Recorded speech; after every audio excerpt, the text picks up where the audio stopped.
À l'Afrique de TV5 Monde donne la parole aux intellectuels africains à propos de la guerre entre le Hamas et l'armée israélienne. Cet affrontement a déjà coûté la vie à plus de 6400 personnes de part et d'autre. Nous sommes avec le philosophe sénégalais Mahamadou El Adiba, enseignant-chercheur en philosophie à l'université Cheikh Anta Diop de Dakar au Sénégal. Bonsoir et merci d'être avec nous. Que vous inspire ce nouveau conflit entre le Hamas et l'armée israélienne ? Je pense que comme tout le monde, je suis horrifié et je trouve le conflit absurde. Horrifié parce que on ne voit pas la fin, on voit des enfants mourir, on voit des innocents mourir de part et d'autre, on voit la situation qui empire et le conflit semble absurde parce que quand on voit le Hamas attaquer, on se dit que peut-être qu'ils ont un plan, qu'ils ont les moyens de résister, qu'ils ont les moyens de se libérer.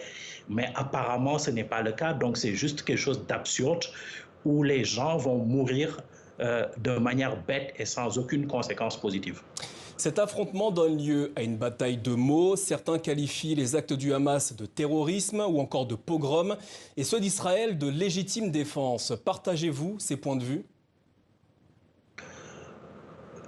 On peut, en fait, selon le camp dans lequel si on se situe dans des camps, quand on est dans le camp israélien, on va dire que l'attaque du Hamas est une attaque terroriste et la réplique d'Israël est une défense. Si on est en face, on va dire que de toute manière, on est dans une situation coloniale et que étant dans une situation coloniale, les gens du Hamas sont en train de se défendre avec les armes qu'ils ont choisies et que donc ils ne sont pas plus terroristes que ne l'étaient les résistants français, par exemple. Je pense qu'on peut jouer à ce jeu-là, se mettre dans des camps et s'envoyer des invectives. Je ne crois pas que ça serve à grand-chose. Cette guerre suscite des réactions contrastées en Afrique. Certains pays ont condamné l'attaque du Hamas, quand d'autres sont restés silencieux. Ça signifie quoi, selon vous ? Je pense que ça signifie surtout que la cause palestinienne n'est plus une cause qui est acceptée par tous les pays africains. Israël a réussi, avec l'aide des puissances occidentales, avec l'aide des États-Unis, à gagner d'une certaine manière un certain nombre de pays africains sur le plan idéologique, à faire accepter son histoire, sa manière de lire le récit de la guerre à un certain nombre de pays africains. Et ces pays africains-là, du coup, ont plus de mal à condamner les actes d'Israël et vont condamner plus volontiers les actes d'une organisation comme le Hamas. Vous venez de parler du positionnement notamment des pays occidentaux avec les États-Unis, mais que pensez-vous du positionnement des autorités sénégalaises ? Les autorités sénégalaises, le Sénégal a toujours été pendant très longtemps un soutien du peuple palestinien et a été très clair souvent sur la libération de la Palestine. Je crains que maintenant, depuis quelques années, on est reculé sur ce point-là. Le Sénégal a un positionnement qui est beaucoup moins pro-palestinien, en tout cas qui n'est pas pro-palestinien du tout, et qu'on pourrait même parfois qualifier de pro-israélien. Les attaques du Hamas ont-elles desservi la cause palestinienne que vous venez d'évoquer ? Je pense que je suis très mal placé pour dire à des gens qui résistent à une colonisation comment ils doivent résister à cette colonisation-là. Alors, pardonnez-moi, mais vous dites résiste, vous parlez de résistance. Est-ce que les actions du Hamas le 7 octobre dernier, c'était de la résistance ? Je pense que ce qui est clair, c'est qu'on est dans une situation coloniale. Dans ce qui se passe entre Israël et la Palestine, entre le Hamas et Israël, il y a une situation coloniale. Et du coup, s'il y a une situation coloniale, les personnes colonisées résistent à cette situation coloniale-là. Que j'approuve ou que je n'approuve pas la manière dont ils résistent, c'est quelque chose qui relève qui vient de quelqu'un qui n'est pas dans une situation coloniale. Donc je trouve indécent d'avoir ce questionnement-là. Mahamadou El Adiba, est-ce que le fait d'être colonisé donne le droit aux personnes qui résistent, selon vos mots, d'exécuter des civils? Absolument pas. Personne n'a le droit d'exécuter des civils. Mais une fois qu'on a dit ça, on n'a rien dit. Donc la colonisation ne justifie pas tout? Non, absolument pas. La colonisation ne justifie pas de tuer des civils. La colonisation ne justifie même pas d'installer une dictature dans les territoires qu'on occupe. Donc, le Hamas n'est pas une force démocratique. Et je pense que ça, c'est le gros problème qu'on a, parce que beaucoup de personnes ont du mal à s'identifier à la cause palestinienne parce que on n'a plus, en fait, un mouvement de résistance qu'on pourrait approuver de manière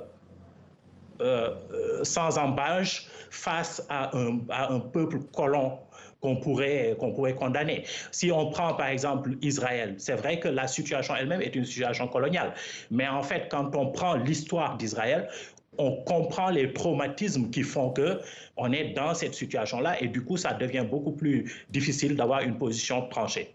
Alors ce que vous dites est très intéressant, cependant peut-on dire que la cause palestinienne a encore des échos au sein des sociétés africaines? Non, très peu. Très peu d'échos dans les sociétés africaines.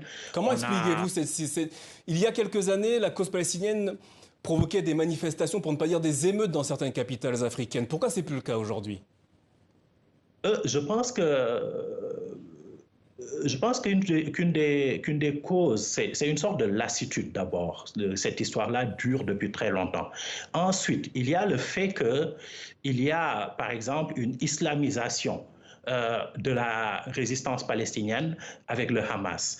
Et on a eu les attentats du 11 septembre. On a une situation où il y a eu beaucoup d'attentats islamistes. Du coup, même quand les gens soutiennent la résistance palestinienne, ils ne peuvent pas la soutenir hors contexte. Or, le contexte dans lequel on est, c'est un contexte où il y a eu beaucoup d'attentats islamistes partout dans le monde et personne ne peut approuver de manière franche une résistance qui s'est islamisée.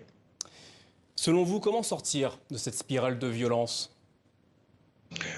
La seule manière pour moi de sortir de cette spirale de violence, c'est si un pays comme les États-Unis, qui sont d'une certaine manière les parrains d'Israël, organiser, s'impliquer vraiment pour qu'il y ait la paix. Malheureusement, ce n'est pas le cas.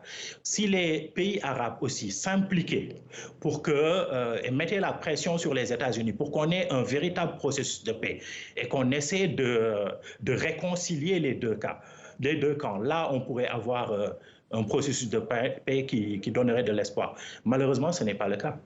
Que peut faire l'Afrique pour favoriser justement ce processus de paix entre Israéliens et Palestiniens? Sur cette histoire-là, je pense que l'Afrique aurait pu justement avoir une position au moins morale, même si nous n'avons pas une position militaire, même si nous n'avons pas une voix politique prépondérante, nous aurions pu avoir une position morale. Nous aurions pu essayer de parler d'une seule voix. L'Afrique est le continent qui a connu la colonisation. Donc l'Afrique aurait pu avoir comme position de principe qu'on est contre toutes les situations coloniales. Et ça va de l'Ukraine à la Palestine. Et donc, essayer de travailler à ce que l'anticolonialisme soit une idéologie, l'autodétermination des peuples soit quelque chose qui est accepté partout. Malheureusement, l'Afrique ne parle pas d'une seule voix et les pays africains ont des intérêts divergents, donc l'Afrique ne peut pas grand-chose sur cette situation-là.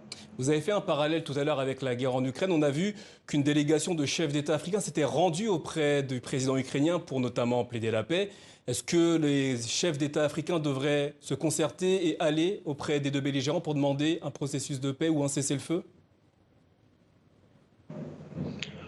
Je suppose que s'ils le faisaient, ça ne ferait pas de mal. Donc, je ne vois pas pourquoi ils ne le feraient pas. Maintenant, je ne vois pas déjà qui est-ce qu'ils iraient voir. Parce que les deux parties. Les deux parties, ce serait Israël et le Hamas. Donc, Netanyahou et le Hamas. Il y a également l'autorité palestinienne. L'autorité palestinienne. Donc, c'est les trois parties déjà.